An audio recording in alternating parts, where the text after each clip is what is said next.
Wunderschönen guten Tag und herzlich willkommen bei Crowd Gaming. Die Fans warten wie blöde auf Planetside 2. Die interne Beta läuft zwar schon, aber dennoch sind Informationen rar. Wir haben aber die Chance, ein Interview zu führen mit Creative Director Matt Higby und ihm ein paar Informationen aus der Nase zu ziehen. Das ganze Interview seht ihr jetzt auf Crowd Gaming.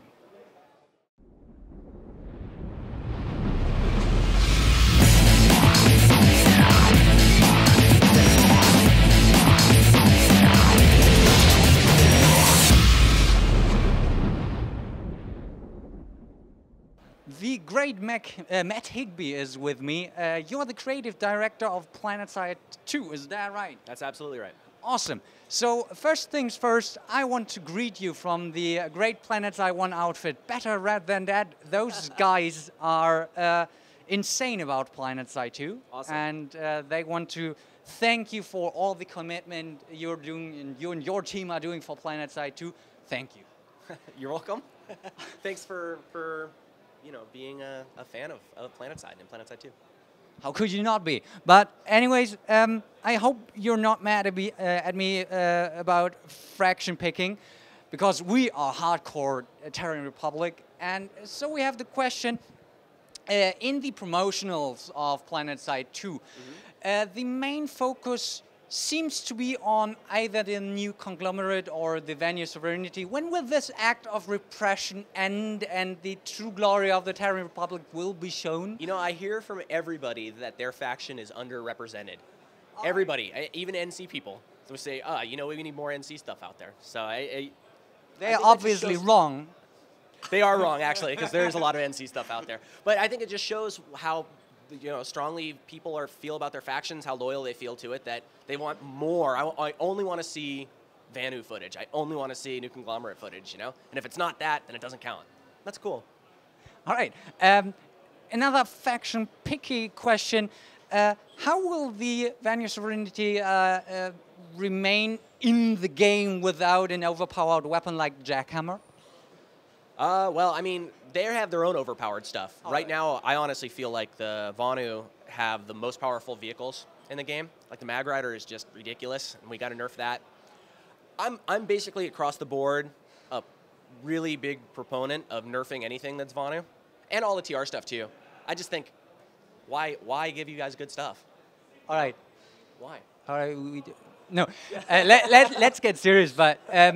Let's stay at the topic. I mean, you are having 3 awesome factions in the game that are even more specialized than in Planetside 1. How hard is it to balance that against each other? Well, I mean, asymmetrical balance is always very challenging. We're trying to push it as far as we can to make them feel unique, but still feel like they fight in the same place and belong in the same place. I think the biggest area where you see a big difference is the core weapon designs are very different.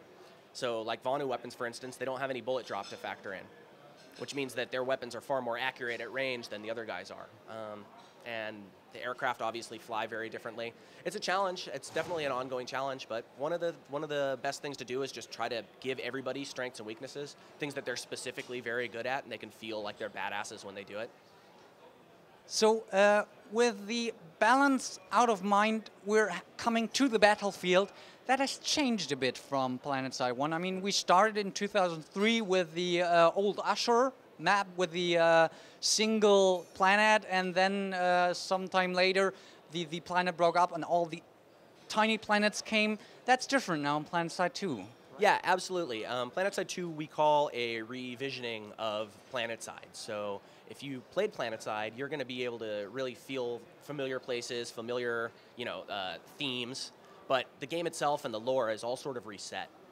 So yeah, you're back on Araxis. It's still the same enigmatic, mysterious planet, and the same 3 factions are battling over it. But other than that, there's not a lot of story that's shared between them. As a creative director, it is your job to give the look and feel to the game, but you've got so much stuff that is already there. How hard is it to bring your own ideas and stuff in there without breaking the overall concept that has been set with Planetside? Well, I mean, I can't take too much credit for the look of the game. That's obviously Tramel's job, and he would be furious at me if I took credit for it. I think that, from my point of view, the biggest challenge with Planetside has been making it be more accessible, making people be able to get into it and have a good time faster. And we've built a lot of systems that really work along that, but still allow you to have the same level of strategic depth, and in a lot of cases even more strategic depth than the original game had. So I think keeping true to the spirit of what Planetside was. Planetside at its core was a team game. It was about getting together with hundreds of players and accomplishing big, big goals. And Planetside 2 at its core is still that same team aspect. We want to make it feel really good, feel really rewarding, to go experience these massive battles where you're playing with hundreds of people alongside you. So that is basically one of the fears I heard from the guys at Better Red than that it had become too mainstream. I mean, you have to take the Planetside franchise to the mainstream to be successful. That is totally okay. But still, at its core, it has to be a huge scale, kick-ass team play combat game. How do you not make a first-person shooter out of it? Well, I mean, I think when people think of it becoming too mainstreamed, or a lot of times people will say that a game is getting dumbed down because they're trying to get it to a mainstream audience. I don't really feel that way about what we've done with Planetside 2, because we've still maintained the ability for you to do just amazing tactical things with a group. We have a lot of leadership abilities that are in that allow you to do a lot of strategic options. So there's actually a lot more depth to what you can do from a strategic standpoint with Planetside 2 than the original Planetside had, by far. The problem is it's hard to convey that stuff. It's hard to show a demo and give you an idea of here's what the game feels like at a strategic level when you've been playing for dozens of hours, you know? It's just hard to convey it. You have to actually get in, play it, and experience it yourself. All right. So with the original Planetside, if you get killed as a Terran Republic guy, most of the time it's like, oh, jackhammer, all right. How, with the new Planetside, or Planetside 2, you've got a free-to-play microtransactions item store concept. Yep. Will there be that feeling, or how do you not, how do you hinder that feeling that, like, all right, he just killed me because he bought the better weapon?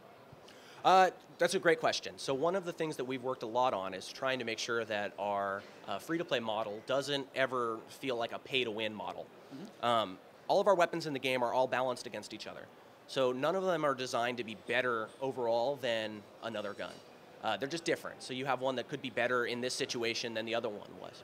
The other thing is, none of the guns that are in the game, and nothing that affects gameplay at all, is exclusively sold for station cash. You can always go in and earn weapons, earn implants, earn anything that changes your ability to fight using resources that you earn by competing with players in game. So spending station cash is kind of a shortcut to get it quicker, but there's never like the, oh, he paid $10, he got the better gun, that's why he beat me. We always want it to feel like if you're a skilled player and you've been playing for 30 seconds, and you're just a great shooter player, you should be able to go in and wipe the floor with people, even if they've spent $500 and have been playing for years. If they're not as good of a shooter player as you should be winning. So with Planetside 1, even with the instant action option, it takes you about 5-6 minutes to get into the real combat. And yeah. You're talking about 30 seconds. How do you do that? Well, we've revamped our instant action system. The way it works now is based on which continent you're on. You'll be able to see lots of different hotspots, and you'll be able to go directly to any one of those hotspots. So that's a big thing. You can also select spawn points a little bit easier in Planetside 2 than in Planetside 1. It's easier for you to get right into a combat zone. And our mission system is going to really help you out with finding content that's going to be relevant to you. So if you want to play as a tank driver today, you'll be able to just look on the map, select the mission list, say, oh, I want to look for tank missions, and you'll be able to see all these player-created places where they say that they need tanks to come support them. And now you're going to go join that thing, you're going to be involved in some really cool big-ass battle, and really what you're doing is going and doing the activity that you want, but you're supporting other players because you're following through on their requests. And that's that's something that we're really, really excited about getting in there, because it helps really bridge the gap between the casual FPS players that just want to jump in and have the good time and play these gigantic battles, and the more strategic thinking guys who've been playing for years or really have an idea of what they want to do kind of in a more long-term sense. So with such large scale, you have to maintain huge maps. And the question is, how do you do that? I mean, do they pop out of a generator? Do you have like a program like TerraGen? All right, make me a forest map, and it pops out, or is it handcrafted? I wish we had that. No, it's actually handcrafted, 100% handcrafted. Each one of our maps, I was just talking to Trammell about this. Our maps take about 6 months for us to make, and it's a large group of people that's working on making each one of these. There's 64 square kilometers, and we absolutely do handcraft them. So we want them to feel like everywhere that you're running around and playing is designed for people to be fighting there. A lot of times, if you just, it would be really easy for us to just generate some terrain, throw some bases on it, and be like, okay, that's another map, generate some terrain. Oh, there's an ice one, generate some terrain, whatever. But it's really important to us to make sure that we maintain that feeling that each one of these areas is hand-tuned for gameplay. There's certain things in it that just work better. This is an area that's awesome for vehicles. This is an area that's awesome for infantry to fight against vehicles in. So, yeah, it's definitely time-consuming, and there's not an easy answer to it. It's a really difficult process for us. Also, the bases, you've still got 5 or 6 different types of bases in Planetside, like the Tech Lab and the Bio Lab, and does the overall layout of the base stay the same all over the continent, or do the bases have variants? No, they absolutely have variants. So we have 3 main facility types in the game right now, but each one you go to is going to feel completely different. And there's going to even be different routes to capture them. Some of them might have force fields that block you off from being able to get to a certain command console until you destroy the generator, versus another one that doesn't even have a command console there. It has a completely different way to capture it. So yeah, we're building in as much variance as we can so that it feels like you're not just fighting in the same map over and over again. So as of the instant action, first-person action, the real heart of the game is in the strategy large-scale battle game. What would you say to a new player? What should he do when joining Planetside and when he wants to experience that large-scale battles? Well, I think at first a good thing to do is hop into a squad, of course, you know, join with other players and take advantage of all the different sort of team-based gameplay that's there. But join an outfit, you know. We built a really robust outfit system, which is like a guild system for people who aren't familiar with Planetside. It allows you to do any of the things you would expect to see in today's AAA MMORPGs for a guild, except it's in an FPS game. So you can have different ranks, different permissions for each rank, different chat channels. We have voice over IP built in too. So if you really want to have that massive coordinated war experience, I absolutely suggest join an outfit, find an outfit that does the kind of stuff that you want to do, join it, and then enjoy. So you've got a true army of players out there that are already playing the beta and that are really passionate for the game. What do you have to say to them? Thanks for helping us test. I mean, the beta players are awesome. They're giving us lots of feedback, lots of suggestions. I always say that we're doing a real beta. We're not doing the typical, this is a demo of the game that we're just kind of putting out there for publicity's sake. We're doing a real beta because we want to hear people's opinions, and honestly, it takes 1,000 people to come on and let us know what works well and what doesn't. We can't just test our game with our team internally. We don't have the people to do it. So our beta players are helping us craft the game experience right now. They absolutely are. All right, guys, this is to you. If you've got questions about the game, ask Matt on Twitter. You are a passionate Twitter user. Yeah. What is your Twitter nick? M. Higby. All right, that's easy. Ask him on Twitter if anything is unclear.